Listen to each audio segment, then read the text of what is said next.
Hey, this is Suker. Today I wanted to talk about something I saw recently that revolves around money and possibly even your money.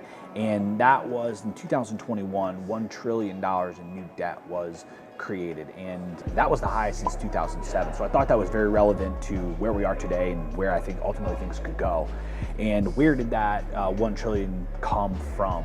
A lot of it came from mortgages and cars and people buying homes, people buying new cars, and why did they buy them in 2021 versus previous years? I think a lot of the issue from that came from the super high inflation. It's the highest essentially in 4 decades, but ultimately comes from home prices being so high. Why are people doing that? There is, I would say, a shortage of houses and cars and finding that. And so I think ultimately that's one major reason. The other thing is that I think buyers are anticipating an interest rate hike. So I think they're also going to get it now while interest rates are lower, because as the interest rates hike, I think it's going to shrink in essentially the balance sheet. It's going to increase borrowing costs. So I think there's this rush. I personally went through this myself with buying a new vehicle, and for me, finding a vehicle was the hardest thing. So the cost was irrelevant. I needed to find one because finding a car was hard to find. I fall right into that 1 trillion in debt because the interest rates are low.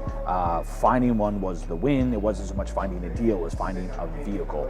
So just wanted to touch on this. I thought this was very interesting. 1 trillion in debt is the highest since 2007. I think that's, a big number. Where it goes from here, I think we'll find in coming months as interest rates go, inflation changes, a lot going on in the world today. For more information like this, go to suker.com. We can set up a call and discuss more about money and how it can affect you and or your business.